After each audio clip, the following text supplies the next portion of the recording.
I haven't felt that in a long time. And when they locked me in a room and let me read the script for The Mandalorian and Grogu, I felt that. And then being on the set, what I saw was the kind of thing that made my mouth drop when I was a kid.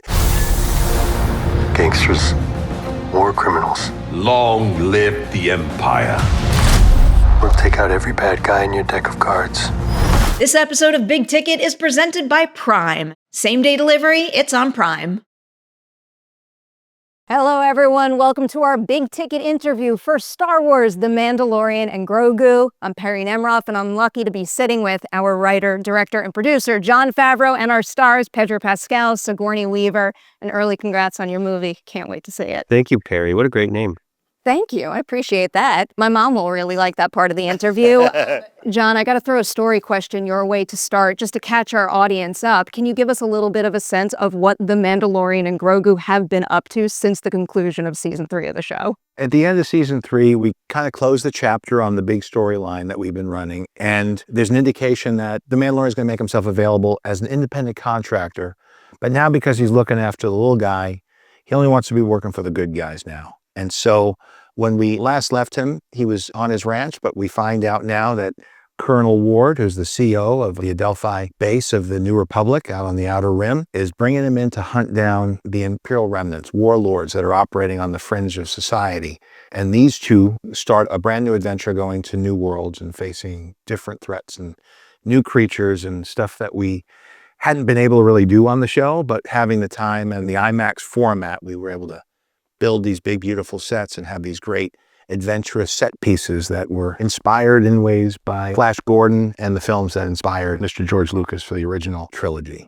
I love that. I have so many follow-up questions about those specifics. I hope we can get to many of them. But first, I have to ask a broader question, Pedro, to you, because I was reading a quote you gave in another interview that really caught my eye.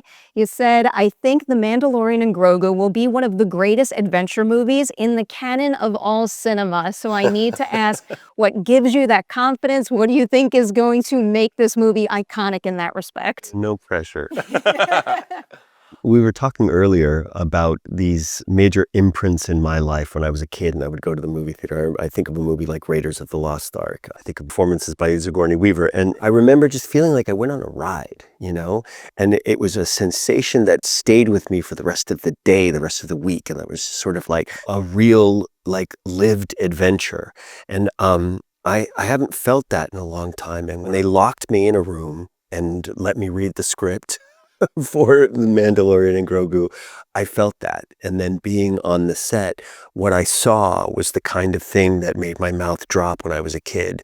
Seeing like all the kids discover the ship in the Goonies, although this is a much larger scale than a movie like that, but it was just that feeling of a true adventure with characters that are grounded in real relationships and a visual experience that comes from Jon's imagination, where I feel like he just gets to go all out on this one. And it's something I've kind of been dreaming about ever since I was first introduced to the series. We were very happy with it as a series, and I kept to myself that I was like, it's got to be a movie someday. It has to be a movie someday. So thank you for making the movie. Well, thanks for manifesting it.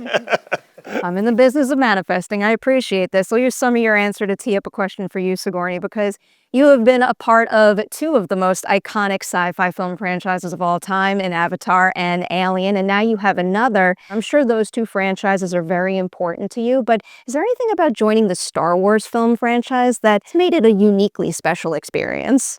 Absolutely. I mean, to get a call from Jon Favreau and have a Zoom with Jon Favreau and to be invited to come into the Star Wars world, which, you know, I'm not greedy. I didn't need to be in all the worlds, but of course it was such an exciting idea. I'm afraid I didn't know anything about The Mandalorian and Grogu, but Jon just said, start watching this series, and I just fell in love. I think the first episode was, you know, took me back to my own childhood, as Pedro was saying. I've really admired the Star Wars movies, but there's something so intimate about this world, this relationship.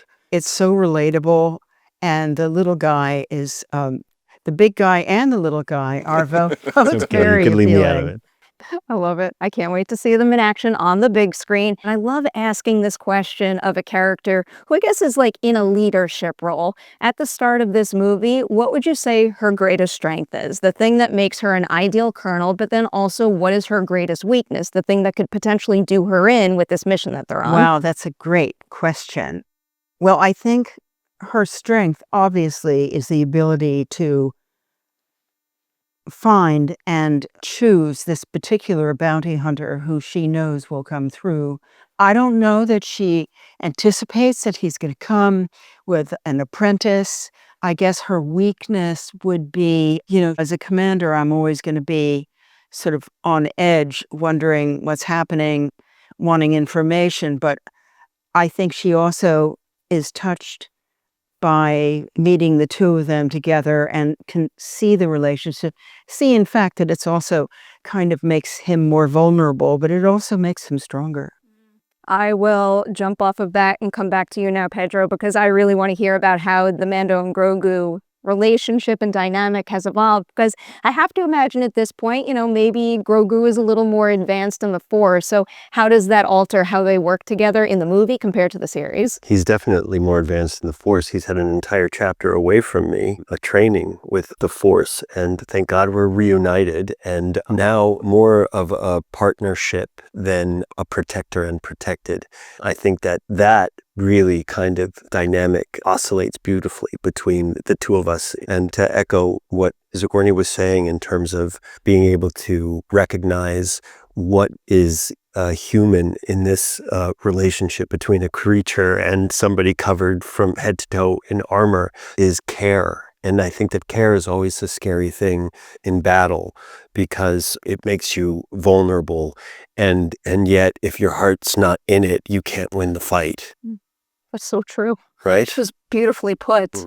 Another relationship I do want to ask you about is how Din Djarin feels about working with the New Republic. Now that he has made that connection there, does he appreciate how they run things, or is there some friction there? I think we appreciate each other. I think that we know that I have my own way of doing things, and as a pair, we definitely have our own way of doing things, but are very grounded to fighting the good fight and being on the right side. Jon, I got a question for you. A lot of these questions were big burning questions today. This might be at the top of this list, though. So, Jeremy Allen White, Yes. What is it about him as an actor and also his body of work thus far that made you stop and say to yourself, that right there is the perfect guy to play a HUD? Just his body. It's interesting because with Star Wars, there's an interesting balance that has to be struck that it was established way back to the original, A New Hope, or as it was called when I saw it originally, Star Wars, but Episode 4. You're building this world that's fantasy, sci-fi, full of imagination. Anything could happen. You could go anywhere. If you could imagine it, you could show it. And the technology from the very start allowed us to see imagery on the screen that we'd never seen before. And as a young viewer, that's what captured my imagination. It's been many years since Star Wars has been on the big screen. There's a whole young potential cinema lovers out there. And Star Wars really opened me up to loving cinema. That was my entry point. And so to create an adventure that reaches out to a new audience, as well as if you've been with it as long as I have, since '77, there's lots in there for you. But also to invite new viewers into this type of experience you could have. But the balance is that you can't just have the hyper-real aspects of it. It has to be grounded in humans, in family, in emotion, and story. The imagery, the spaceships and all that were definitely things that drew me to it, but it were the characters. It was Han Solo, it was Princess Leia, it was Luke, and even the characters that were behind the masks, the Boba Fett's, the Darth Vaders. So Jeremy Allen White, I had, seen his work since he was young because he's been an actor for many years. He was in The Bear, and I had met him at a function when he was promoting that, and we were promoting The Mandalorian. And having played a chef on screen myself, we definitely had a lot of questions for each other about it. Actors, you become fast friends if you know each other's work. And then anybody who shares a love for cooking and the culinary world, not just home cooking, but we got to experience that world. There's a bit of a bond that you feel quickly as you ask the questions. And I really love his work, but his humanity specifically through his work, that's the part that hooks me in. and really pulls you into a story, and that's such an important part. With a character that's digital, with a HUD, this character wasn't going to just be a puppet with a voice. This was going to be a character that had complexity, and that, even though you see him as a little bit of a thing in the Clone Wars, you don't have to know anything about that. You just have to know that this is Jabba's son, and what is it like to grow up in that context. Let's really explore what that would be, and what that character would have turned into in the decades since we last encountered a reference to something that was a marginal character at best for people who know from Dave Filoni's original stories, along with George Lucas. This is a character they came up with, and where is he now, and what would it have been like to grow up that way? So Jeremy brought a lot to that. And also, I think, an actor's perspective that forces a director to treat it like a real character, and let's really talk about what this is. And so it's amazing when you see his performance along with the animation done by Hal Hickel and John Knoll and all the ILM artists, and all the technology coming together with the humanity of it, and a story and a good character really led to something I think people might not be expecting. How what a interesting character that Jeremy has brought to the screen. Totally integral to an additive element in terms of relationship and expanding on, Mandalorian and Grogu. It becomes, well, I won't say anymore.